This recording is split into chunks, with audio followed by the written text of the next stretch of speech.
उन्होंने हमें 4 जर्नलिस्ट को एक जगह बुलाया और इमरान खान के मैसेजेस निकाल के दिखाने लगे कि देखो इमरान खान ने मुझे ये मैसेज किया, ये मैसेज किया और ये मैसेज किया, और ये सारे मैसेजेस फिर उन्होंने किसी और शख्सियत को भेजे और फिर उनका रिप्लाई भी दिखाया। मेरे नज़दीक ये मीडिया फील्ड का एक नया रिकॉर्ड बना है। आज से पहले मैंने ऐसा कभी नहीं देखा था।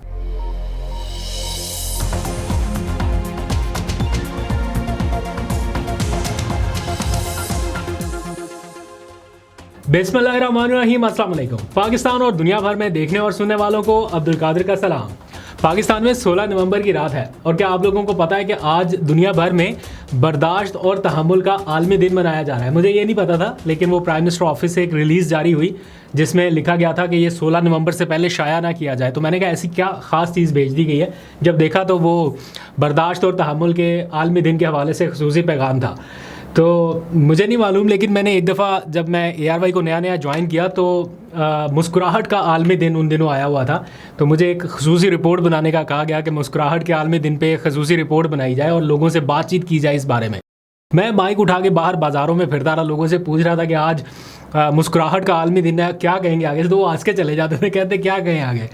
तो वो बड़ा एक वियर्ड सा एक्सपीरियंस रहा। शुक्र है इस बार तहम्मुल और बर्दाश्त के मौके पे नहीं भेज दिया कि जाओ रिपोर्ट बना के लाओ, वरना जितनी इस कौम की बर्दाश्त की बस हुई है या तहम्मुल कर कर के वो थक चुके हैं, बहुत कुछ सुनने को मिल सकता था। एनी हाउ, ना तो आपने तहम्मुल और बर्दाश्त का दामन छोड़ना है और ना उम्मीद का दामन छोड़ना है, क्योंकि ये जो कुछ आपके सराउंडिंग्स में इस टाइम हालात और थोड़ा टफ माहौल नज़र आ रहा है, ये बेसिकली ईंधन बनता जा रहा है उन हालात के लिए जहाँ पर जाके चीज़ें बेहतर होना शुरू होंगी।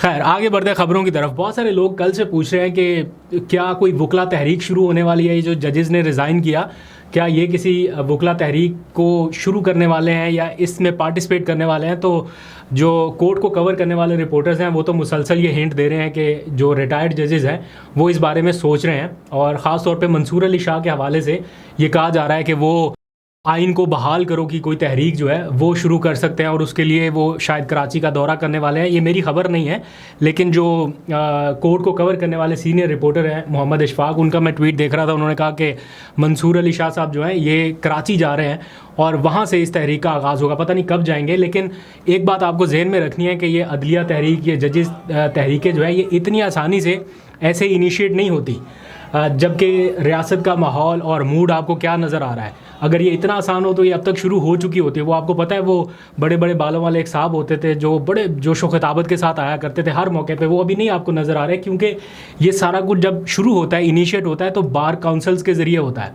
और इस वक्त बार काउंसिल जो है वो अंडर इन्फ्लुएंस है, वो हुकूमती इन्फ्लुएंस के अंडर है, इसलिए इतनी आसानी से ये तहरीक शुरू हो पाए थोड़ा मुश्किल लगता है। लेकिन माहौल और वो सामान, जैसे मैंने आपको कहा ना, वो इसके लिए प्रोवाइड होता नज़र आ रहा है कि किसी स्टेज पे जाके ये आवाज़ें उठना शुरू होंगी। और वैसे भी जजेस के ऊपर मेरा ख्याल है अपना ओहदा छोड़ने के बाद 2 साल तक शायद कोई पाबंदी होती है कि वो इस किस्म की एक्टिविटीज़ में हिस्सा नहीं ले सकते। शायद वो रिटायरमेंट के बाद सियासी सरगर्मियों पर पाबंदी है, लेकिन ये रिटायर नहीं है, इन्होंने तो इस्तीफ़ा दिया है। और इस्तीफ़ा होने के बाद अदलिया तहरीक यानी वकला की कोई मूवमेंट, क्या वो सियासी होगा या वो खालिस्तान कोई और मैटर है, इसको भी देखना पड़ेगा। खैर, आगे बढ़ते हैं।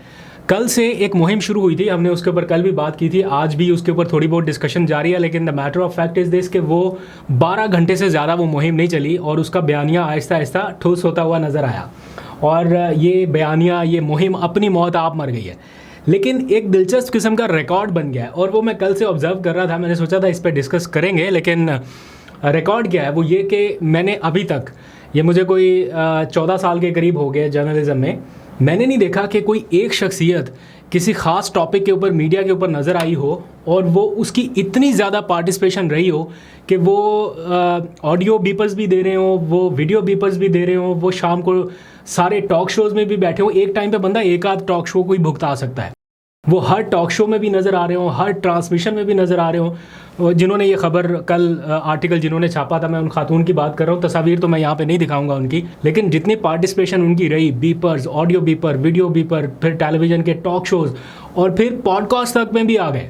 आज सुबह सुबह पॉडकास्ट के भी कुछ सीन्स चल रहे हैं और इतनी क्या अर्जेंसी है कि आपको हर जगह पे अपीयर होके अपना नैरेटिव देना है। ठीक है, एक खबर दे दी, दैट्स इट, वो चल गई, मामला ख़त्म। लेकिन हर जगह पे अपीयरेंस दे के उसको जस्टिफाई करना, उसको बताना कि ये सारा कुछ हो रहा है, तो ये एक बड़ी दिलचस्प बात थी। और फिर मैंने देखा कि एक जर्नलिस्ट हैं, वो उनका पॉडकास्ट कर रहे थे और बड़े एक्साइटेड दिखाई दे रहे थे। उन्होंने कहा ये मेरी पहली पॉडकास्ट है और आज की पॉडकास्ट बड़ी स्पेशल होने वाली है। मैंने कहा पता नहीं कौन सी पॉडकास्ट है और कौन सा स्पेशल इवेंट होने जा रहा है। पता चला कि उस खातून का इंटरव्यू जो सारे टीवी चैनल से घूम के सारी जगह पे बीपर्स दे के वो पिट पटा के अब जनाब वो पॉडकास्ट के ऊपर भी आ रहा है। तो ये पीरों फकीरों वाली कहानियाँ, ये रिकॉर्ड के ऊपर चीज़ें हैं।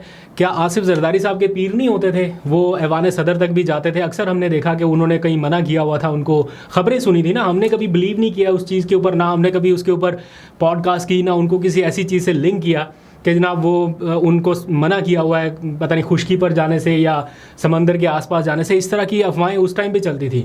फिर जब नवाज शरीफ साहब आया करते थे, ये जुडिशल कॉम्प्लेक्स उनके ऊपर केस चलता था, तो उस टाइम भी खबरें आती थी। हमने खुद देखा हुआ था, वहाँ पे कोई साहब थे वो तस्बीह पकड़ के चला करते थे, लेकिन वो मामूल की चीज़ थी। हमने कभी किसी चीज़ के ऊपर इस तरह से नहीं कहा था कि देखें ये चीज़ हो गई, ये चीज़ हो गई। तो बहुत सारी चीज़ें, और फिर अखबारों में किस किस्म की खबरें छप चुकी हैं, वो सारा कुछ रिकॉर्ड के ऊपर है। इतना ज़्यादा डीप डाउन जाने की बहरहाल ज़रूरत नहीं थी। जब इमरान खान को सज़ाएं सुनाई गई ऊपर तले एक के बाद एक, तो वो सारा कुछ फ्यूल कर रहा था। जब आपने इद्दत केस में भी सज़ा सुना दी, जब उसमें भी सज़ा सुना दी, तो उससे इमरान खान का नुकसान नहीं हुआ था।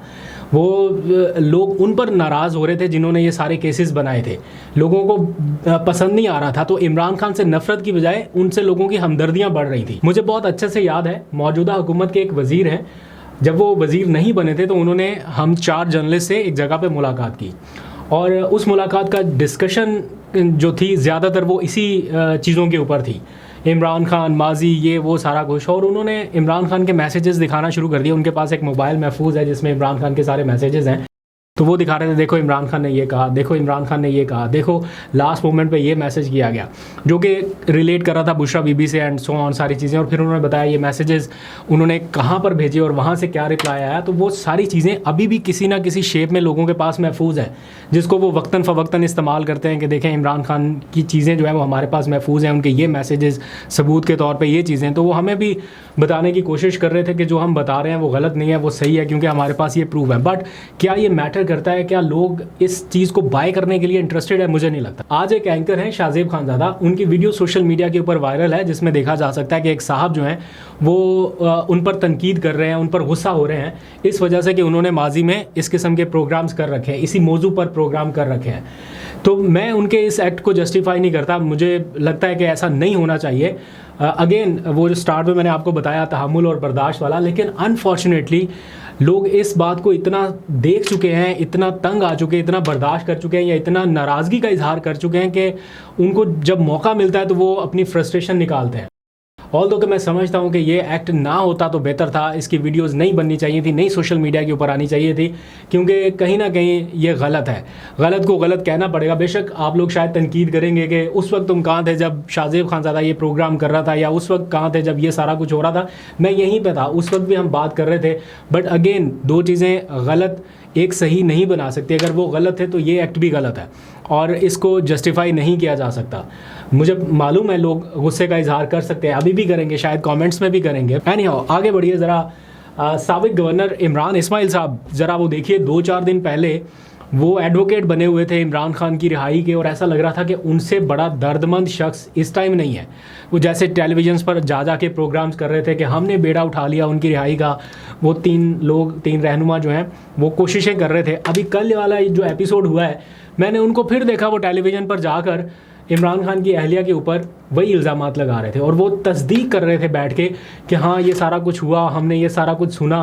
भाई आप एक तरफ इमरान खान के इतने ज़्यादा हमदर्द बन रहे हैं, और उसी टाइम पे आप एक ख़ास टेलीविज़न पर जाके, जहाँ पे पता है आपको किस किस्म का नैरेटिव आगे आएगा, आप उस पर जाके उनकी चीज़ों को इंडोर्स कर रहे हैं।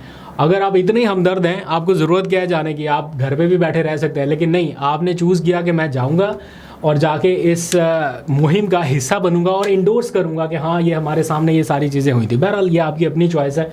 देखते हैं कि फिर आप ये भी एक्सपेक्ट करते हैं कि पार्टी के लोग जो हैं वो आपके साथ खड़े रहें और आपको सपोर्ट करें, ऐसा मुश्किल है। खैर, इन मामला से निकल के कुछ और ख़बरों पे बात करते हैं। पाकिस्तान में उर्दन के बादशाह आए हुए हैं।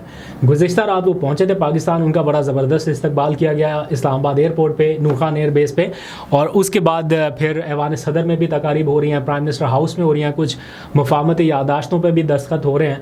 इस्लामाबाद में मुख्तलिफ़ जगहों पे उनके बैनर्स वगैरह लगे, तो डिप्लोमेटिकली काफ़ी ज़्यादा इंगेजमेंट्स जो है वो नज़र आ रही हैं। That is a good thing, a positive sign. तो ये तो होगी बादशाहों की बात है।